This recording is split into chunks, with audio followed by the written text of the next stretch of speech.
할렐루야. 아멘. 오늘 거룩하고 복된 주일 아침에 은혜를 사모해서 모이신 사랑하는 여러분들에게 하나님의 놀라우신 은혜가 충만하게 임하시기를 주님의 이름으로 축원합니다. 아멘. 오늘은 사도행전 20장 7절로 12절 말씀을 통해서 은혜로운 교회 이런 제목으로 함께 말씀을 나눌 때에 하나님의 큰 은혜가 있기를 바랍니다. 아멘. 오늘이 벌써 9월 둘째 주일입니다. 그 한여름 동안 그렇게도 뜨겁던 땡볕이요. 이제는 가을 산들바람이 밀려서 떠나가고요. 이제 아침 저녁으로 싸늘한 이 바람이 불어오고 하늘은 또 높기만 합니다. 완연한 가을로 접어들기 시작했어요. 보세요. 우리에게 9월은요 참으로 좋은 계절이기도 합니다. 교회적으로는요 설립주일이 있는 달이기도 합니다. 2012년 9월 22일 우리 맑은샘 교회가 첫 설립 예배를 드리고요. 벌써 11년이 되었어요. 말로. 우리 맑은샘 교회는 다음 주일을 교회 설립 11주년 기념주일로 지키려고 합니다. 그래서 9월달은 은혜의 달로 지켜지고 있는 겁니다. 우리 교회가 첫 주간 9월 첫 주간부터요 오후 예배 시간에 위로 강사 목사님들을 초청해서 성도들이 지금 은혜를 받도록 하고 있어요. 첫 주간인 지난 주간에는 암투병 가운데 치료하고 승리하신 이 고홍철 목사님이 귀한 간증 가운데 우리가 은혜 받았고요. 오늘은 종로에서 김두한 오야봉 밑에서 땅벼락에 있다가 예수 믿고 목사가 돼서 복음 전하는 김철 목사님의 간증을 통해서 은혜 받게 될 것입니다. 아멘. 그리고 설립주일은 다음 주일은요 나눔과 섬김으로 어려운 사람들에게 희망을 나누며 섬기는 정승화 집사님을 초청해서 기도하면서 하나님의 사역을 하는 하나님의 자녀들에게 주시는 축복, 이거에 대해서 간증을 듣는 시간을 가지려고 합니다.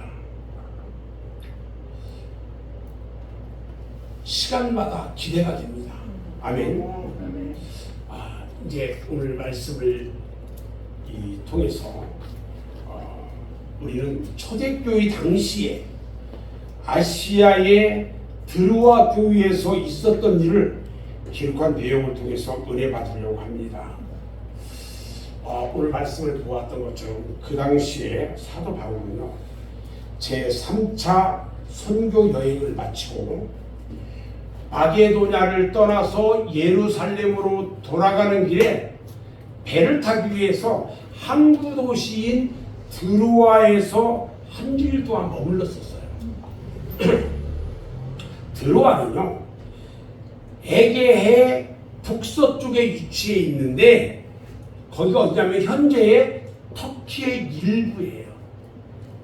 이 도시는요 특히 사도 바울이 꿈속에서 마게도냐인의 환상을 보고 유럽 선교를 결단했던 곳이기도 합니다.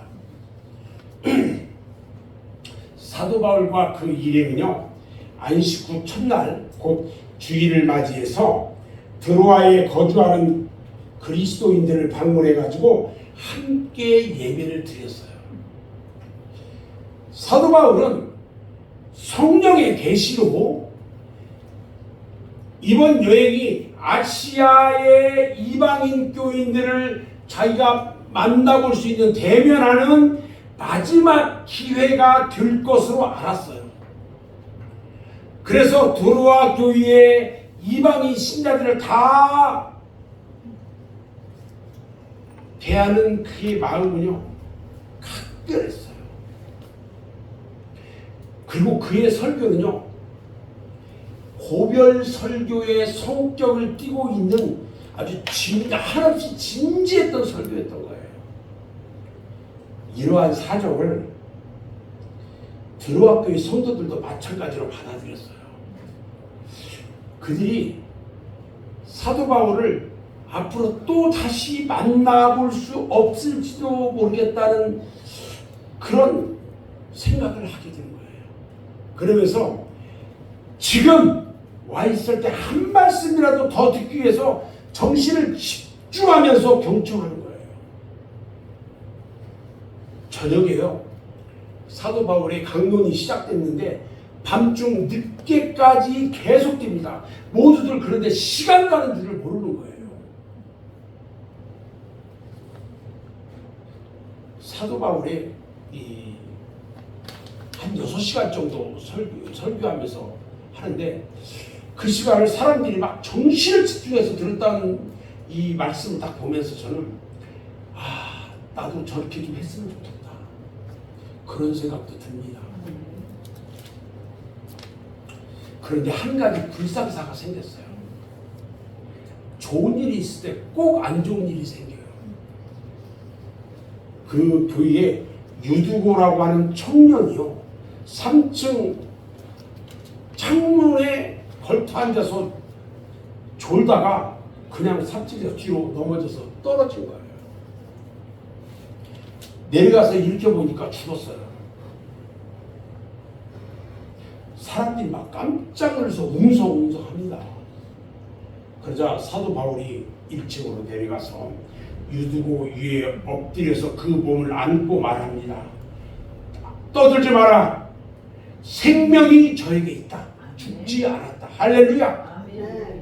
그리고 유두고를 자리에 눕혀놓고요, 다시 다락에 올라와서 강론을 하기 시작합니다. 그런 후에 성도들과 함께 끝나고 나서 둘러앉아서 음식을 나누어 먹고 또 성만찬도 행합니다. 그리고 날이 밝을 때까지 이야기를 했어요. 그러는 가운데 성도들이요, 보니까 죽었다던 유두고가 살아서 같이 있는 거예요. 그들은 위로를 받았습니다. 저는 이 시간에 이 드로아 교회를 통해서 은혜로운 교회의 조건이 과연 무엇일까? 이런 것들을 살펴보면서 함께 은혜를 나누려고 합니다. 아멘. 은혜로운 교회가 되려면 첫 번째, 모이기에 힘써야 됩니다. 오늘 본문에 보니까 드로아 교회 성도들이요, 주일 저녁에 모임을 가졌어요. 당시에 그리스도인들이 주일 낮에 모이지 않고 저녁 시간에 모인 데는 그만한 이유가 있었어요. 왜 그러냐면 그 당시에는요, 주일날이 공휴일이 아니었어요. 유대인들은요, 이 금요일 해질녘부터 토요일 해질녘까지를 안식일로 지켰거든요. 그래서 이방인들은 한 주일에 한 번씩 정기적으로 쉬는 주례가 없었던 거예요.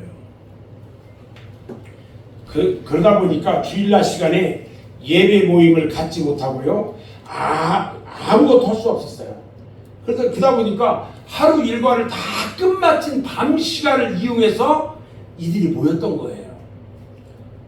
또 한 가지 이유는요, 그 당시 그리스도인들 가운데에 자유인들보다는 노예들이 더 많았어요. 자유롭게 생활하는 그 평민들보다 노예들이 많았단 말이에요. 노예들은요, 아침 일찍부터 해질녘까지 노동을 해야 했기 때문에 낮에는 모일 수가 없었어요. 그뿐 아니라 그 당시에는 언제라도 기독교에 대한 핍박이 가해질 수가 있기 때문에 가급적이면 사람들의 이목을 피해서 밤에 모였던 거예요. 오늘 본문 7절 말씀에 보니까 안식 후 첫날에 우리가 떡을 떼려 하여 모였더니 이렇게 말씀하고 있어요. 당시에 그리스도인들이요, 한 주간을 시작하는 첫날 곧 주일에 정규적으로 모여서 예배를 드렸다는 것을 말해주고 있어요. 불리한 여건 속에서도요, 드로아 교회의 성도들은 이렇게 모이기에 힘썼어요. 기독교는요, 성도들의 모임을 대단히 중요시합니다. 신앙생활은요, 혼자 하는 것이 아니고 여러 성도들이 함께 하는 거예요. 성경에 하나님을 아버지라고 부르고요, 성도들을 그 자녀들이라고 한 것은 기독교가 고독한 개인주의가 아니라 부모와 자녀들로 이루어진 가정과 같은 사랑의 공동체라는 것을 의미하고 있는 거예요. 아멘. 그래서 우리는 맑은샘교회 사랑의 공동체인 겁니다. 아멘. 사실 가장 바람직한 교회의 모습은요, 가정의 모습을 갖춘 교회예요. 사도시대에는 오늘날처럼 별도의 예배당 건물이 없어서 성도들의 집에서 모였어요. 그래서 우리가 서신서를 보면 아무개 집에 있는 교회에 무난한다, 이런 표현이 자주 나와요. 드로아 교회 역시요, 어느 성도의 집에서 모였어요. 초대교회는 그리스도인들 가운데 신분이 노예인 사람들이 많았기 때문에 자기 집을 예배의 처소로 제공한다는 것은요, 그것이 한두 번이 아니라 계속해서 교회로 내놓는다는 것은 정말로 아름다운 믿음이 아닐 수가 없어요.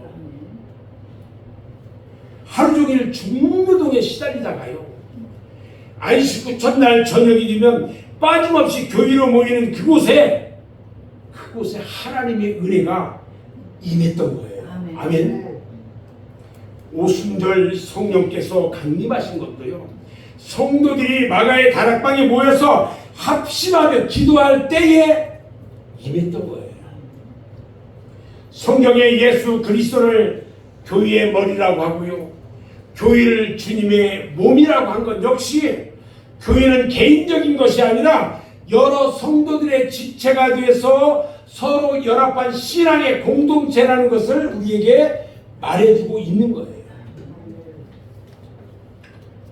그래서 예수님께서는요, 마태복음 18장 20절에서 두세 사람이 내 이름으로 모인 곳에는 나도 그들 중에 있느니라, 이렇게 말씀하셨어요. 그래서 우리 교회가 은혜로운 교회가 되기 위해서는 모이기에 힘쓰는 여러분들이 되어야 하는 것입니다. 아멘. 오늘날 사탄이가요, 즐겨 사용하는 전략은 성도들로 하여금 예배 모임에 참석하지 못하도록 방해하는 거예요. 성도들이 모이기에 힘쓰지 않는 교회, 거기는 은혜가 떨어질 수밖에 없어요. 히브리서 10장 25절 말씀에 보면요, 하나님께서 우리들에게 말하기를 모이기를 패하는 어떤 사람들의 습관처럼 하지 말고 오직 권해서 그날이 가까움을 볼수록 더욱 그리하자, 이렇게 말씀하셨어요. 우리는요, 드로아 교회의 그 성도들을 본받아서요, 어떠한 여건이 있을지라도 모이기에 힘쓰는 저와 여러분들이 되어야 할 줄로 믿습니다. 아멘. 아멘. 두 번째는요, 은혜로운 교회가 되려면 어떻게 해야 되느냐, 하나님 말씀을 사모해야 합니다. 드로아 교회의 성도들은요, 주일저녁에 모여서 사도 바울의 강요를 경청하고 있었어요. 그들은 사도 바울이 이튿날 날이 밝으면 떠나갑니다. 그런데 그것을 아는 후에요, 시간에 구애받지 않고 계속해서 하나님 말씀 전해주기를 요구했어요. 밤중까지 설교가 계속되었는데 모든 사람이 숨을 죽이고 경청합니다. 오늘날 우리는요, 예배당에서 에어컨 시원하게 틀어놓고 예배드리지만요, 초대교회 당시에는요, 좁은 방에 모여가지고 앉아서 예배드렸는데요, 환경을 비교해 보니까 그 당시 상황이 얼마나 열악했는지 알 수 있어요. 생각해 보세요. 오늘 본문 8절에 보니까 우리가 모인 윗 다락방 등불을 많이 켰다, 이렇게 해요. 등불을 많이 켰대요. 왜 등불을 많이 켰을까요? 등불을 많이 켠 것은요, 방안을 환하게 밝히기 위한 것도 있지만 그 당시에 방안 온도를 높이려고 많이 켰어요. 그렇지 않아도 다락방에 사람들이 가득해가지고 공기도 후덥지근한데 등불을 많이 켰으니까 공기도 탁해가지고 살살 먹어와요. 졸음이 온단 말이에요. 우리는 여기서요, 유두고라는 청년이 창에 걸터 앉은 이유가 과연 무엇인지 짐작할 수 있어요. 봐요. 유두고가 하루 종일 노동을 하고요, 몸이 피곤한 상태에서 오늘 이 집회에 참석했어요. 그리고 지금 말씀 듣다 보니까 방안 공기가 너무 더워. 그 뭐가 와요? 졸음이 와요. 그러자 유두고가 시원한 공기를 쐬면서 정신을 차리려고 창가에 걸터 앉았어요. 사실 창가에 걸터 앉는 것은 부주의한 행동인 것이 분명한데 사도의 설교를 좀 더 잘 들으려고 나름대로 애를 쓴 거예요. 그리고 또 젊은이답게 창가에 앉아서도 충분히 몸의 균형을 잘 잡아서 위험에 대처할 수 있다고 아마 자신했을지도 몰라요. 젊은 사람들은 너무 자신을 해요. 그런데 마음은 어디로지 몸이 피곤해요. 창에 걸터 앉아서 깊이 졸던 유두고가요, 설교가 계속 진행되니까 졸음을 이기지 못하고 3층에서 아래로 떨어져 버렸어요. 사람들이 그를 일으켜보니까 이미 숨이 끊어진 상태예요. 얼마나 놀랐을까요? 더구나 예배를 드리다가 사고를 당해서 죽었으니까 사람들은 당황하고 어떻게 할 줄 몰랐을 거예요. 이것을 본 사도 바울이요, 잠시 설교를 멈추고 아래로 내려가서 그 청년의 몸에 엎드려서 그 몸을 안고서 말합니다. 떠들지 마라. 생명이 저에게 있다. 자, 잘 보세요. 우리가 앞전에 보니까 유두고가 죽었다고 그랬는데 지금 사도 바울이 생명이 있다, 안 죽었대요. 그러면 유두고가 죽었다고 한 앞절은 틀린 말일까? 그렇지 않아요. 사도행전의 저자가 누구냐면요, 누가예요. 누가 보고 사도행전을 누가가 썼는데, 누가가 직업이 뭐냐면 의사예요. 의사가 유두고가 죽었다고 집찰했던 거예요. 분명히 유두고는 죽은 것이 분명해요. 그러면 저에게 생명이 있다라고, 살아있다라고 말한 사도 바울의 말은 그럼 어떻게 우리가 이해를 해야 되냐는 거예요. 그것은요, 사도 바울이 유두고의 몸에 엎드린 순간 주님께서 그 청년을 소생시켜 주었다고 보아야 한다는 겁니다. 아멘. 주님께서 말씀을 사모한 그 유두고의 중심을 귀하게 보고 살려주신 것입니다. 아멘. 말씀을 사모하는 자에게는요, 우리 하나님이 생명을 주십니다. 아멘. 들어학교의 성도들이요, 저녁부터 밤중까지 장장 대여섯 시간 동안 사도의 설교를 경청했다는 사실에 저는 놀라움을 금할 수가 없어요. 제가 평균 한 30분 설교하는데 좋은 사람도 있거든요. 오늘은 한 사람도 안 좋네요. 그런데 6시간 동안 그 말씀을 경청했다는 것은 대단한 집중력이에요. 그들이 얼마나 하나님의 말씀을 사모했는지 짐작할 수가 있어요. 은혜로운 교회는요, 성도들이 말씀을 사모하는 교회라는 사실이에요. 성도들이 말씀을 사모해서 들을 때에 말씀을 듣는 사람의 심령에 은혜가 임하고요, 성도들이 하나님의 은혜를 받을 때에 교회는 덩달아 은혜로워지는 거예요. 은혜를 받고 은혜로워져야 한다는 거예요. 아멘. 기독교는요, 말씀의 종교예요. 그리고 하나님의 말씀을 기록해 놓은 책이 뭐예요? 성경이에요. 이 성경이에요. 설교는요, 성경에 기록되어 있는 하나님의 말씀을 소개하고 쉽게 풀어서 말해주는 거예요. 로마서 10장 17절 말씀을 보면요, 믿음은 들음에서 나고 들음은 그리스도의 말씀으로 말미암느니라 얘기했어요.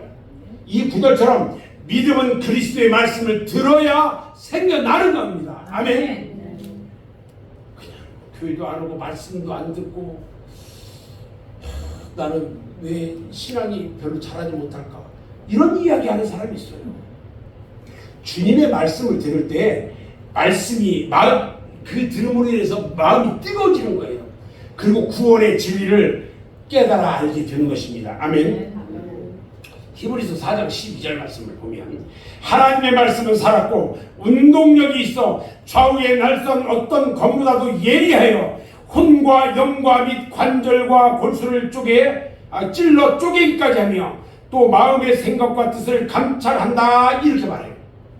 하나님의 말씀을 들으면요, 그 심령이 우리의 심령을 수술해가지고요, 모든 죄와 거짓을 다 제거시키고요, 하나님의 말씀에 순종하는 진실한 성도가 되게 한다는 거예요. 아멘.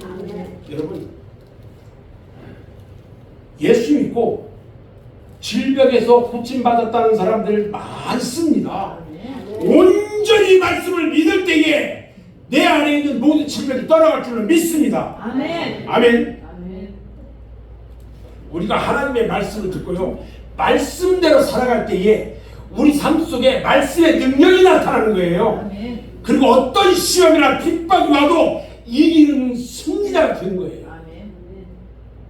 그래서 우리는 예배를 드리기 전에 하나님, 저에게 하나님의 말씀을 달게 듣고 깨닫게 해주세요 하고 그런 기도를 해야 한다는 겁니다. 아멘. 아무리 설교를 여러분들이 많이 들어도요, 깨닫지 못하면 아무 소용없어요. 단 한 말씀이라도 바로 깨닫기만 하면 그만큼 우리의 영혼의 양식이 돼가지고 영적 성숙함을 이루는 거예요. 여러분이 잘 아는 다윗이요, 하나님의 말씀을 얼마나 좋아했던지 시편 19편 10절에서요 금 곧 많은 정금보다 더 사모할 것이며 꿀과 송이 꿀보다 더 달다 그랬어요. 여러분, 어느 날 제가 말씀을 보는데요, 그 말씀이 정말 꿀송이보다 달더라고요. 여러분들 모두가 다 그런 경험하기를 주님의 이름으로 축원합니다. 아멘. 사람들이 가장 사모하고 갖고 싶은 게 뭐냐? 금덩어리야. 그 금인데 다윗은 뭐라고 하냐면요, 이 금, 정금보다 말씀을 더 사모한대요. 세상에 꿀보다 더 단 것 있어요? 단 것 없어요. 다윗은요, 하나님의 말씀을 꿀보다 더 달다고 말했어요. 이처럼 하나님의 말씀을 사모한 다윗에게 일평생 은혜로운 삶을 살아갈 수 있도록 했던 거예요. 이제 우리들도요, 하나님의 말씀을 사모해서 들을 때에 우리를 향하신 하나님의 뜻을 알게 되고 우리가 그 뜻대로 살아갈 때에 하나님의 은혜를 받아 누리게 될 것입니다. 아멘. 세 번째, 은혜로운 교회가 되려면 어떻게 해야 되냐? 형제간의 사랑의 교제로 힘써야 돼요. 초대교회 당시에는 그리스도인들이 모이면 성만찬과 애찬을 나눴어요. 애찬이 뭐냐면 성도들이 함께 나누는 식사예요. 저희 교회는 애찬을 나눠요, 안 나눠요? 매주마다 나누죠. 초대교회 당시에 노예 신분을 가진 그리스도인들에게는요, 교회에서 나누는 애찬이 일주일을 통틀어 가지고 가장 제대로 된 식사였다는 거예요. 그러던 것이 오늘날에는 애찬이 사라졌어요. 성만찬만 남았어요. 그런데 우리 맑은 교회는 어때요? 교회가 설립된 이래 매주마다 성도들과 식사를 나눠요.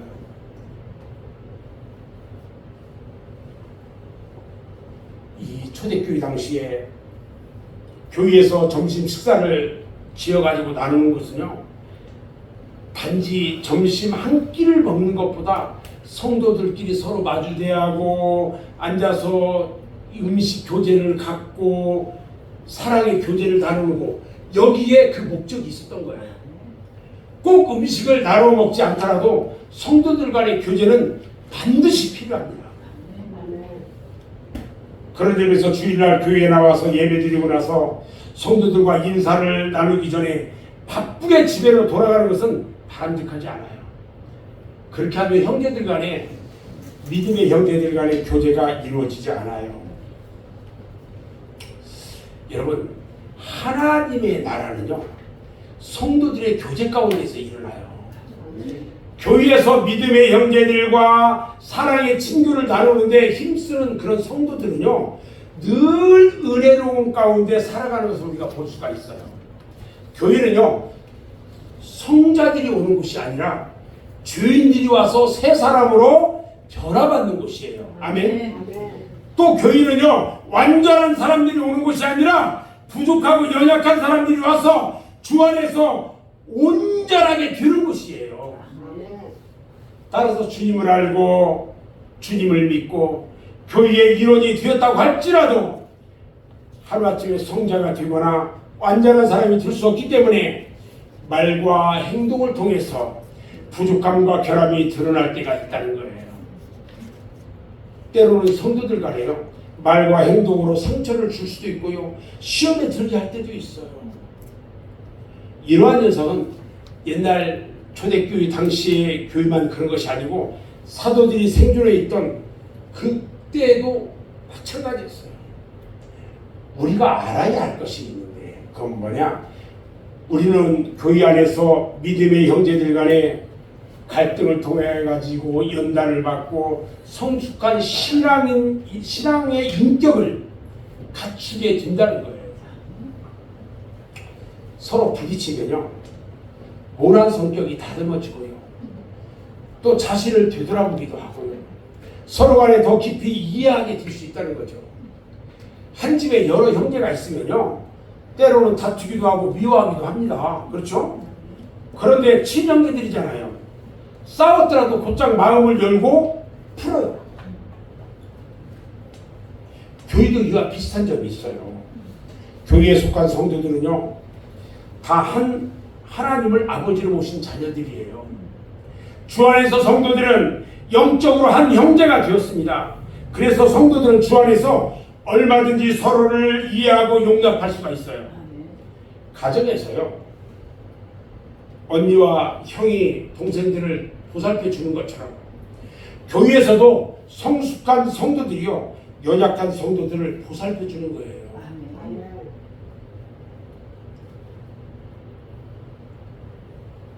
기독교는요, 그리스도 예수 안에서 만인이 평등하다고 선언했을 뿐만 아니라 교회 안에서 그대로 실현했어요. 오늘 본문 11절에 보니까 올라가 떡을 떼어 먹고 오랫동안 곧 날이 새기까지 이야기하고 떠났다 그랬어요. 사도 바울과 드로아 교회의 성도들은요, 밤을 새워서 사랑의 분위기 속에서 이야기를 나눠요. 주일날 교회에서요, 성도들 간에 깊이 있는 교제를 나눌 수 없다 할지라도 여러분, 얼마든지 친밀한 교제를 나눌 수 있도록 해야 합니다. 그래서 이 교회에서는 그런 모임을 구역 모임이라고 해서 지역별로 모이게 해요. 저희 교회도 내년부터는 구역을 편성해서 구역별 모임을 가질 수 있도록 할 겁니다. 그뿐 아니라 교회에서는 주일학교도 있고 교사들도 있고 성가대도 있고 이렇게 하잖아요. 각각의 믿음의 형제들 간의 교제를 원만하게 나눌 수 있도록 한 방법이었어요.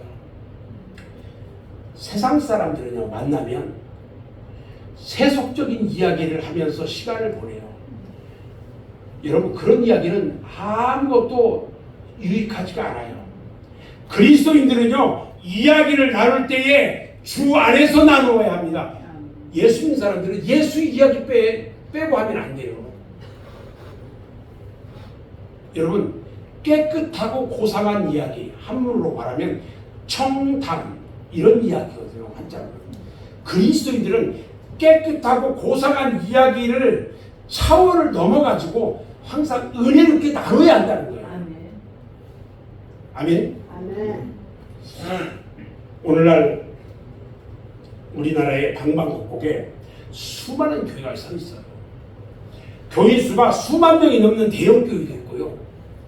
수백 명 되는 중형 교회도 있고 몇십 명에 불과한 소형 교회도 있어요.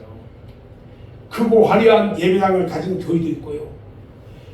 우리처럼 남의 건물에 새들어 있는 조그만 교회도 있어요. 세련된 프로그램을 가진 교회도 있고요. 그렇지 못한 교회도 있어요. 그러나 우리 주님께서는요, 교회의 외적인 조건은 보지 않고요, 그 교회가 얼마나 교회다운가를 본다는 거예요. 아멘. 드로아 교회는요, 비록 성도의 집에서 모이는 작은 교회였지만 은혜로운 교회의 조건을 구비한 교회였어요. 우리 맑은샘 교회도 드로아 교회처럼 온 성도들이 모이기에 힘쓰고 하나님의 말씀을 사모하고 성도들 간에 사랑의 교제의 말씀으로 또 함께 힘쓰는 은혜로운 그런 교회가 되기를 주님의 이름으로 축원합니다. 아멘.